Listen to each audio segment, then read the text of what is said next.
Hello, and welcome to the Learn Podcast Production Podcast. Hey, my name is Toby Lyles, and I am glad you're here today. We are going on a bit of a journey. This is all video. This is for those of you who are listening to the audio section. This is a video podcast. I will be showing. Of course, you can listen to this as well because as audio fans, sometimes I just want to hear it because sometimes you just don't have the screen time to actually look at something. But you can, and some people really learn well that way, but I'm showing you as well because today we're talking about how to go through how to take audio for a YouTube video. This is sometimes this should be easy, right? But the real question is, how do you know you've done a good job with audio for YouTube if you're going to upload to something for YouTube? Now, I've had a number of clients who've sent stuff my way for YouTube videos, and honestly, I've been on YouTube a few times, and even for some friends, I have simply just fixed it because you just got to help a friend out. So it's really selfish. I'm helping myself out. But I had a situation recently. A friend of mine made a video for. He's a fitness guy. His name's Joey, and I will link to him. His name's Joey Atlas. I will link to him in this podcast. He does amazing work with fitness, and he sent me a video that had some really good video and really good tips, but the audio was a little bit low. As in, I watched his video, and then I had some other video go on right after his.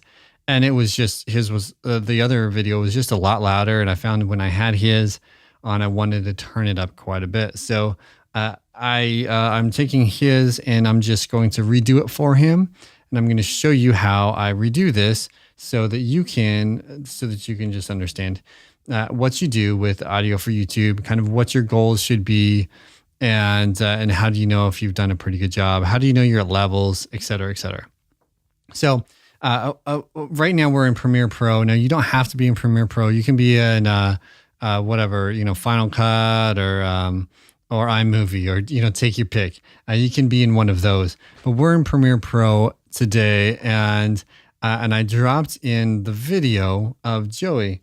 So I've just entitled this audio for YouTube here, and I will link to his channel later. So in this video, you can see this is the audio. It's really low. You just look at it, you can see it's really small, So one option is just to turn it up. But if you just turn it up, there's a high potential of a clipping, distorting the audio. Another thing you could do is you could go on Effect Controls, and we could take we could add in a, let's see, what could we do? We could add in a limiter or some sort of compression or some sort of audio effect. I've got all my plugins pull up here. So I could literally bring up some dynamics controls on this.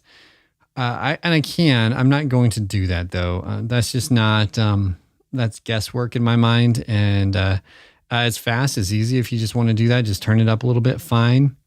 But again, if you do, turn it up not with the volume, but turn it up with the limiter. So don't grab the volume here and turn it up. Go to an audio effect and find a limiter or something like that and turn the input gain up, or turn some sort of gain up on a limiter or compressor or something. But again, limiter is the best, easiest option because you're not going to peak. Peaking is the biggest problem that we want to avoid.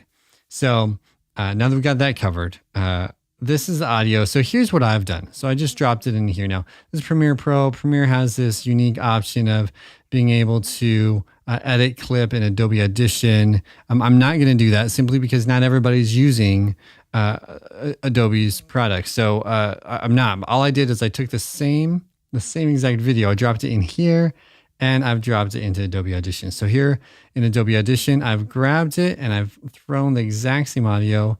There we are in Audition, and then I've taken that and I've dragged the audio clip into Match Loudness. So now when you drag a movie clip into Adobe Audition, you can, No problem. And you don't even have to be in multi-track view. If you do it in multi-track, it will actually show you the video as you play it. But we don't even need that for today. You could use it, but this is simpler, is to simply throw it into just your files. And then we're going to pull out from our files, we're going to pull out this audio for YouTube audio. We throw that into match loudness. Now, match loudness is in window match loudness, and that's how you get there. I will stop and tell you, if you don't have Adobe Audition, there is another way to do this. I'll try to tell you that in a second, but we'll just go through this part first, and then we'll come back later.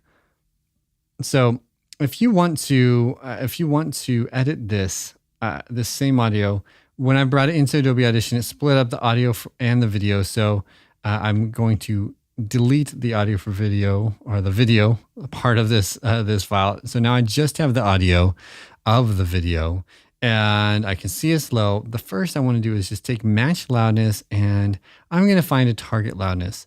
Now when I find a target loudness, that's going to just ensure that I know exactly how loud this is supposed to be. So I know that because I can look at this and I can see it's hissy, and if you play it here, feeling a nice stretch. So it's kind of quiet, and as we said, and I can see the hiss there. So I know I don't want it to turn up too much. I don't want to compress it too much. So I'm going to run the match loudness feature here. And as it goes, it's going to think about this file and see how loud it needs to be. So I put it in -23 LUFS. -23, we've talked about this, is the TV and radio standard. And so this is automatically bringing this up to a level that's standard for TV and radio. If you're at -23, that's great. A podcast standard is -16, and a lot of music goes higher than that. So -14, -10, if they're really getting out of control, it's very compressed. So I don't need to nerd out on this. All you need to know is that right there. That's all you need to do. It bumped it 12.2 decibels. I have a true peak level at -3. You don't have to keep yours down there. I like that. For me, it's a little safe. I like to put a cap at -3. That helps with a lot of players. But there we go. That's all you need to do. That's all you need to do to fix your audio. And now we know that we're at level, because we had a level problem. So it was too quiet. How do I know I get to the right level? Or even if it's too loud, all I need to do is grab this, go into match loudness, and match it to -23. Now, what if you want to go louder? If you want to be like big and boomy, or kind of like line up with podcasts, then your target loudness needs to be -16 LUFS. There's a lot of other different loudness things, like True Peak, RMS. Don't worry about all that stuff. This is ITU, but -16 or -23 are the two numbers you need to know. So again, to clarify, if you want a softer one that is totally compliant and perfect for radio and TV and is a more natural sound, -23. I would always recommend -23 LUFS. If you're a little bit more advanced and know what you're doing and can tell whether or not your audio is going to be okay if you bump it up a little bit as far as volume goes, loudness goes, and you have very clean audio, so you don't have a lot of hiss or a lot of room noise, then you can go to -16. And you'd only want to go to -16 if you felt like, for whatever reason, your audio needed to compete in a louder market. Generally, I recommend keeping your audio about the same. You really don't want it to be too loud, and you really don't want it to be too quiet. People, either way is kind of shocking to people. So you want it just to be a smooth transition. You want to match everybody else's audio. So that's how you would do that. So that being said, here's how to do this same process for if you don't have Adobe Audition, if you don't have any sort of match loudness feature. So if that's the case, then a real simple thing to do is, like, if you took Audacity and open up Audacity, then we could drop in the same exact movie, and at the same time you would drop in, say it pulls up the audio, at the same time you're going to drop in some sort of audio that that you think is comparable. So you're going to find something that you think is a good example of audio. So I'll pull something up here. Okay, so here is one of the most recent podcasts I've done. It looks like it has, looks like we're a little bit off on our DC bias, but other than that, you can kind of see, you can see that you can kind of see what the levels look like on this. So if I wanted to match that, then the easy way to do this is to go to Effect, and you're going to go, you can choose leveler, or you can choose just amplify, just to turn things up. But again, if you amplify too much, you will clip. But if you simply take a compressor, and again, you can do this in GarageBand just as easy. And if we say, we know we needed to bump that up 12. So let's say if I bump this up 12 decibels, what did I say? Yeah, it's a 12. So 12 decibels. And I've got my ratio at 10:1. That's a limiter. Short attack, short release time. And I've got makeup gain to 0 after compressing. Then hopefully we'll get kind of in the same similar range. That's actually the -23 range. So this is a -16. So if I wanted, I would, do the same thing again. I'm going to put a compressor on this. And let's say I'll do another 12 dB. And I'll see how it looks. Now, honestly, when you get to here, what you're going to do is you're just going to you're just going to grab it, and you're going to listen. You're going to say, okay, how does that sound against mine? So a solo one. That's one time through. Then we finish with a few stretches. You can listen to me talking here in a second. I'm going to solo that up. Use the skills. So increase your revenue, or use a. So you say, okay, well, that's about the same volume. And that sounds like mine is just a little bit louder still, even. Mine is just a touch louder. So that's you want to know. So my point is, you can do the same thing with your audio, and you're just matching up one audio to the other. Just taking a reference file, listen to how it sounds, and then you just try to match it up, and you use your ear. You're not going to be exact, but you can be pretty close. And again, your ear is the final judge, anyways, right? So now we're back to this audio for YouTube. A couple other things you might want to do. This is for an iPhone specific, or any phone. You'll notice that we have lots of hiss here, and so you want to find some blank space where they're not talking, and there just happen to be a lot of hiss in this. So you pull up some sort of denoise plugin, and you might run a couple passes on the noise and just reduce that. So at 5, I'll just reduce it by 5, and then I probably do that probably 2 or 3 times. This is pretty heavily has a lot of noise problems. So I'm not going to get into noise reduction too much, but I just want to cover that you would probably want to, if you want to do a little bit more work on this is where you do it. You might do a little reverb removal. Now that's a huge problem on videos. So let's pretend we do that denoising 2 or 3 times. And then you might go in on this. I would probably, if I were going to do this, I would go into an EQ, and I would just pull up a small EQ.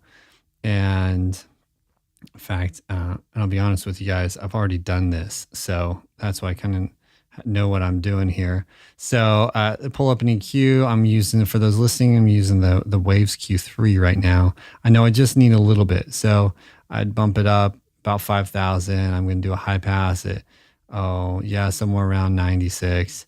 And I might do a tiny little bump about 230, 260, somewhere around here, just to get a little bit of low end up, maybe. Back to the middle. Then we're going to go. I mean, it's not going to sound amazing because we're in a room here. Back to the middle. Then we're going to go back. Great. I mean, I just want to clean it up just a tiny bit. Middle. Then we're going to go. There you go. It's a little bit better. Just a tiny bit of high end boost. And then I'm going to grab a plugin alliance here. And I like this little De-Verb. We've talked about this. And I just want to touch that in just a little bit. And we'll listen to that. Back to the middle. Then we're going to go back. There we go. So that just cleans it up just a little bit. And after we've done both of those things, and I've done a little bit of delete silence, removing the hiss, then any denoising, then I'm going to save this file. And just for our sake, we will pretend that we've done this already. And I'm just saving that right to the desktop, and then I'll grab Premiere here, and I'm just going to pull that right in, and hopefully it's a lot better, right? So let's listen to this. We'll do the original. Into your palms, feeling the front part of your neck working. So that's it's just a little bit of help, but this is just going to clean things up a little bit. And again, volume is the biggest issue here. So we want things to be the best volume as we can be. So after you've made your adjustments, you throw it back into your file. You just simply mute the track that you don't want to use. You unmute the track that you do want to use, and they should be identical tracks, especially if you don't use multi-track. They should be at identical times. You can just drop it right over the other one and export your video with the new audio. So that is exactly how you do that, my friends. I hope that helps you, that you'll know how to do it. Again, this is Joey Atlas. I'm not Joey Atlas. This is Joey Atlas on this movie and in this video, and he's incredibly helpful. If you need a little bit of fitness advice, it's a little plug for him, especially if you're having problems with, if you want a more natural way of doing workouts, and you're tired of hitting the gym, you're tired of injuring yourself. He's got a real natural way of taking natural body movements and making you stronger. So, and faster and easier. So anyways, I hope you enjoy that. A quick plug for all of you. I have a course up, and let me show you the course. Yeah, so here's the Learn Podcast Production course. Of course, the name isn't amazing, but here's the deal. I've worked for quite a significant amount of time on trying to learn how to deal with audio, so you can do it quickly, so you can do it easily, and so you can do it well. And after going through years of abuse on how to do audio well, finally came up with this system. And people ask me, how do I produce great audio? Or I'll be talking with them and I'll learn their process, and you just want to reach out and help somebody, because there's no reason the audio should take this long to produce. I mean, we feel like we should just be able to record and go, and then you record and it sounds bad, right? And you just want to sound clear and comfortable and personable. And how do you do that easily? How do you get can you sound like NPR that fast? Is that possible? Yeah, it's totally possible. Now, a lot of that is recording, and I have a book up on Amazon about how to record well. It's called How to Record Great Audio Products. But this is the second part of that. This is a whole course, online course, video course on how to do production for podcasts or audiobooks. So this goes all the way from how to organize your files, to how to do EQ and compression, how to make templates, how to exporting, how to do loudness, like we talked about a little bit today.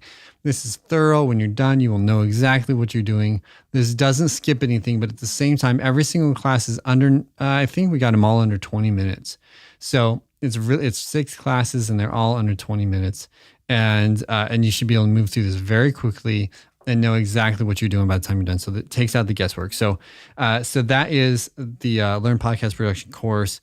So if you're doing any sort of audio and you feel like you wonder if you're doing it right, or you're taking too much time to do it, spend the time on this. Yeah, it's a little bit of money, but of course I appreciate it. It helps support us and what we're doing. But it will pay you back if you're doing any sort of production. That this should pay back in days, in weeks, depending on how much you're doing. Just in time saved, in confidence, and in the ability to sell more as you talk to clients, because you're like, yeah, I know what I'm doing. To have the confidence to know what your capabilities are. If you're talking to clients, when you know how many you can take, or if you're doing your own podcast, it's mandatory. If you're doing your own podcast, this is saving you thousands of dollars you're already saving thousands of dollars in fees in not hiring an editor. So why not take the time to just grab a class and know how to do this for real? Along with that, if you're purchasing that from me, I would love to help you with any questions you have along the way. So you get the huge benefit of saying, hey, I came over from your podcast, I've bought your course, and I'm having the problem with this. And so you get that you get the time. I would love to say, if you jump on this course, I want to help you, and I want to help you in any way I can. So that is my pitch for the course. I hope it's good. Otherwise, my friends, please let me know what else I can do for you. I hope you're having a great time in what you're doing, and go out and make the world sound great.